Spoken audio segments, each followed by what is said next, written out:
Question number 15 an apple falls from a tree apple है जो tree से fall हो रहा है because of the gravitational attraction between the earth and the apple if f1 is the magnitude of force exerted by the earth on the apple and f2 the magnitude of force exerted by the apple on the earth। देखो हमारे पास एक diagram है जिसमें कि this is the earth and ऊपर जो है एक एप्पल है और इसमें हम लोगों को ये एप्पल अर्थ एप्पल पे फोर्स लगा रहा है और एप्पल अर्थ पे फोर्स लगा रहा है। तो आपको ये गिवन है कि F1 is the force which the earth is exerting on the apple। तो ये फोर्स एप्पल पे लग रहा है जो कि अर्थ एक्सर्ट कर रहा है और ये कितना होगा न्यूटन्स लॉ ऑफ ग्रेविटेशन के हिसाब से g एक बॉडी का मास कैपिटल M दूसरे बॉडी का मास स्मॉल m अपॉन में इनके बीच के डिस्टेंस का स्क्वायर d का स्क्वायर। तो ये फोर्स एप्पल पे लग रहा है और जो अर्थ लगा रहा है ऐसे ही एप्पल भी अर्थ पे फोर्स लगा रहा है। तो this is the force on the अर्थ जो एप्पल लगा रहा है वो कितना है ऐसे F2 करके बोल रखा है। तो कितना होगा सेम g एक बॉडी का मास दूसरे बॉडी का mass upon square of the distance. तो अगर हम इन दोनों को ध्यान से देखें तो पहला भी g capital M small m upon d square है दूसरा वाला भी g capital M small m upon d square है यानी कि the conclusion is F1 will be equal to F2 दोनों इक्वल एंड ऑपोजिट है। तो अगर हम ऑप्शंस देखें तो पहला है F1 is very much greater wrong F2 is very much greater wrong F1 is only little greater wrong F1 is equal to F2 is the correct option। 16 what is the source of centripetal force।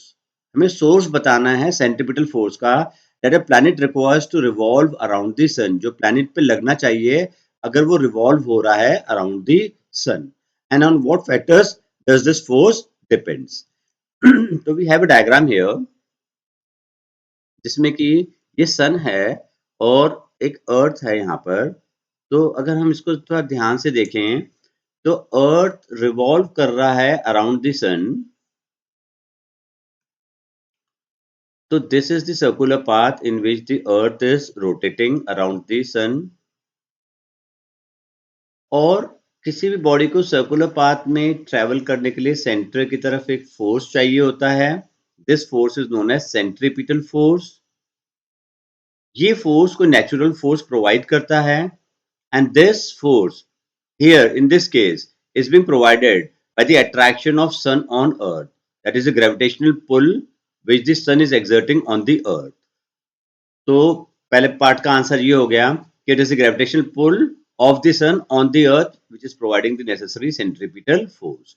और किन factors पे ये depend करेगा तो अगर हम Newton's law of gravitation लगाएं तो ये एफ जी किसके बराबर होगा it will be G mass of sun. एक तो मास ऑफ सन पे डिपेंड करेगा mass of earth second mass of earth पे डिपेंड करेगा upon R square where R will be the radius of this circular path. तो it depends on three things mass of sun mass of earth and the distance between the sun and earth or the radius of the circular path। okay so this was जो हमने discuss किया question number 16। now we come to question number 17। तो question number 17 जो है वो क्या कहता है कि on the earth a stone is thrown from a height in a direction parallel to the earth surface. तो एक स्टोन को तो हमने किसी हाइट से अर्थ के सरफेस के पैरेलल थ्रो कर दिया while another stone is simultaneously ठीक उसी वक्त एक और stone is dropped simultaneously from the same height. तो एक को हॉरिजॉन्टली फेंक दिया और एक को ड्रॉप किया simultaneously which stone would reach the ground first कौन सा स्टोन ग्राउंड में सबसे पहले पहुंचेगा। ओके तो देखो हम लोग यहाँ पर देखते हैं पहला वाला केस जिसमें कि स्टोन को हमने ड्रॉप कर दिया है। तो the stone is being dropped. तो इसके वर्टिकल मोशन को स्टडी करते हैं। तो वर्टिकल मोशन के लिए u क्या है 0। जब तक ये नीचे पहुंचेगा तब तक इसका डिस्प्लेसमेंट कितना हो जाएगा h। एक्सेलरेशन कितना है acceleration due to gravity. Time कितना लगेगा तो इन पैरामीटर्स में हम यूज कर सकते हैं s is equal to ut plus half at square. तो अगर हम वैल्यूज डालें तो u 0 है इसके 0 होने की वजह से पहला टर्म 0 हो जाएगा plus half g T square और एस कितना है, एच है। तो if you solve this, time कितना आएगा, under root of twice H upon G.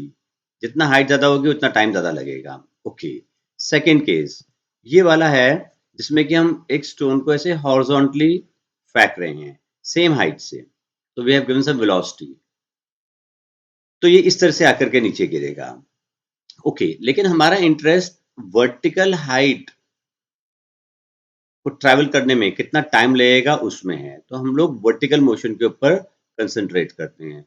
तो हमने जो वेलोसिटी दी वो हॉरिजॉन्टल दी, तो वर्टिकल वेलोसिटी क्या होगी, zero initially. Initially the vertical velocity will be zero, that is the catch. Initially the vertical velocity is zero. क्यों जीरो है, क्योंकि सारी वेलोसिटी हॉरिजॉन्टल है। फिर कितना डिस्प्लेसमेंट होगा इसका वर्टिकल, h।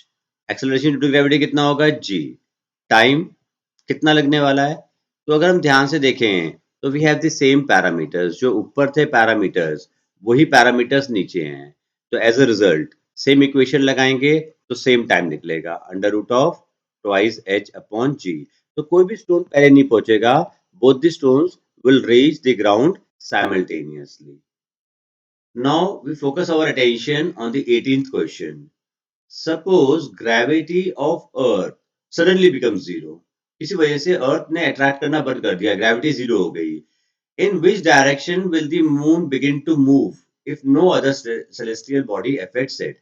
तो फिर मून कहाँ जाएगा अगर कोई भी सेलेस्टियल बॉडी उस पे इम्पैक्ट नहीं लेकर के आ रही है तो देखो हमारे पास ये डायग्राम ऑलरेडी है, और इस डायग्राम में अभी जो हमारा इंटरेस्ट वाला टॉपिक है वो अर्थ और मून वाला ही है। ओके, तो देखो दिस जो हम देख रहे हैं कि ये मून है and this is the circular path on which the moon is travelling. इस वक्त पे इसके वेलोसिटी का डायरेक्शन ऐसे होगा, tangent to the circular path this will be the direction of velocity. ये वेलोसिटी का डायरेक्शन इसलिए चेंज होता है क्योंकि अर्थ अट्रैक्ट करता है, अर्थ का ग्रेविटी है। ये ग्रेविटी क्या करता है, इसके डायरेक्शन को चेंज करता है और मून अपने डायरेक्शन को चेंज होकर के और लगातार उसका डायरेक्शन वेलोसिटी का चेंज होता चला जाता है बिकॉज ऑफ दिस ग्रेविटी। हमारे को ये दे रखा है कि ग्रेविटी तो अचानक से क्या हो गई, बंद हो गई। किसी भी वजह से gravity is not present now. अब ग्रेविटी प्रेजेंट नहीं होगी तो मून के ऊपर कोई और फोर्स नहीं लग रहा, तो moon will remain moving in this direction only. तो आवर आंसर विल बी कि मून अपना tangent to the circular path पे ही कंटिन्यू करेगा मूव करना, and will remain continuing in that direction only.